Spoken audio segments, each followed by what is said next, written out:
l'ONG Jeunes Femmes Osent, pilotée par Daniel Mbumba, est un carrefour ambitieux qui vise à structurer l'entrepreneuriat féminin et l'autonomisation des jeunes femmes mères créatives et visionnaires.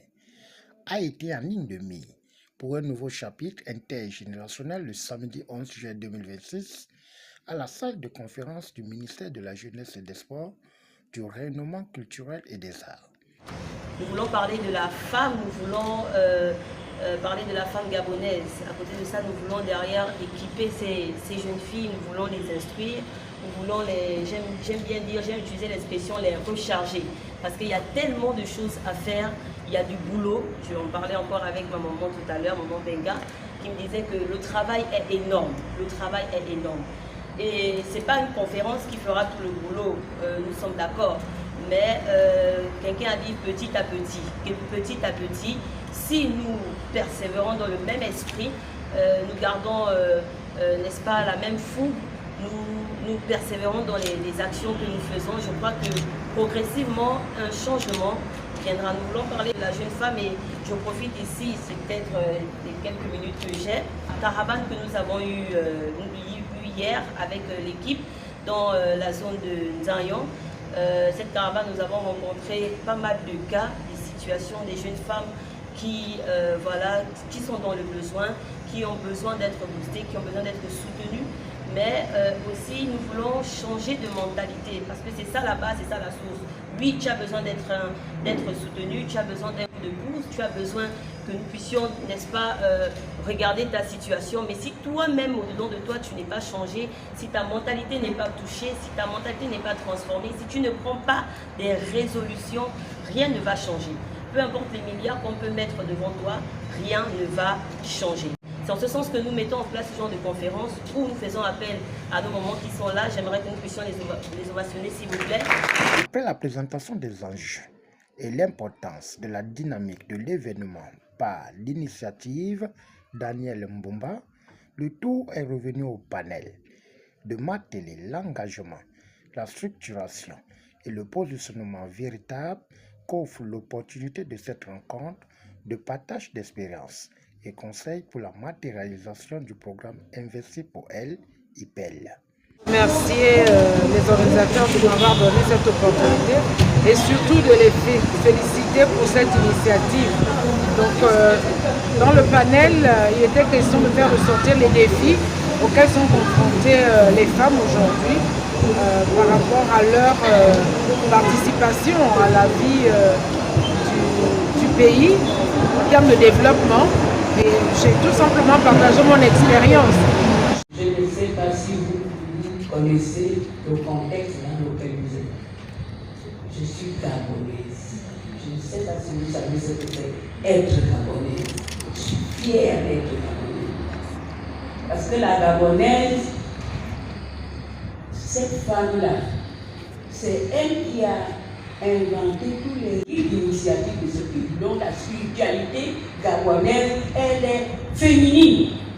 Parce que nous sommes tous des panthères, des noirs. Parce que la hiérarchie aussi est dans les couleurs. Il faut savoir qui vous êtes. C'est ça le grand problème. Quand vous saurez qui vous êtes, là, il n'y aura pas d'obstacle. Mon pays ne fait pas de discrimination lorsqu'on est excellent. Madame Benga, 73 ans cette année, je ne serai pas là. Toujours avec vous. Aujourd'hui, les déboires au sein des familles, les viols. Mais nous avons aussi une désacralisation de la famille avec l'abandon des rôles et l'inversion des rôles. L'homme qui est censé être la porte centrale de la famille, qui fuit ses responsabilités, la maman qui est la matrice protectrice, qui jette son enfant dans une poubelle, qui se réunit, qui réunit une partie d'elle-même. Les enfants aujourd'hui abandonnés à eux-mêmes. Nous avons des enfants qui sont sacrifiés au pied de viols et de violences au sein des familles. Et ces enfants qui se consument de l'intérieur au nom de l'omerta et qui s'expriment parfois avec tout ce que nous voyons aujourd'hui comme la délinquance juvénile, mais qui est en fait l'expression d'une souffrance interne sous le Merta. Ça me fait du bien, au moins ce n'est plus une histoire de Ngolé Karina, mais désormais c'est toute une escorte de guerrières pour le Gabon, mais surtout pour les droits de l'homme, pour la dignité. La dignité et la citoyenneté vont de pair. La dignité, c'est un droit fondamental. Fait aujourd'hui plaisir, c'est que le flambeau il est passé, le message il est passé, l'appel du tam-tam est passé et qu'il y a plusieurs danseurs. Merci beaucoup pour la sagesse.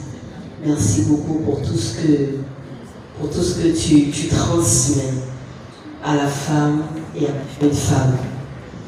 Parmi nous, tes filles, tes petites filles, tes enfants, arrière-petits-enfants, arrière-petits-enfants, nous disons merci et nous prions que Dieu t'accorde encore longue vie parce qu'il y a encore tellement à transmettre.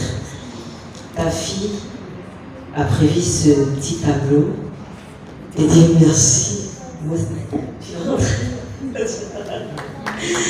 Notons que l'ONG Jeunes Femmes Ose fonctionne sans moyens, mais avec détermination de réaffirmer son engagement ferme pour donner du sourire au leadership féminin. Au finish, la remise des attestations de partage de connaissances et d'expérience aux panélistes ont fait tomber le rideau dans une ambiance bon enfant. Ami, un rêve étrange j'ai fait ami. Sur un sentier je t'ai vu, vers le soleil couchant, tu t'en allais. Tu avais ta valise à la main, j'ai crié pour t'appeler, mais tu ne t'es pas retourné. J'ai couru pour te rattraper, mais tu étais trop loin de moi. Si un jour tu tombes là-bas, ami, oh, ne m'oublie pas. Si un jour tu t'éloignes de moi, ami, oh, ne m'oublie pas. Ami, oh, ami, oh. Alors,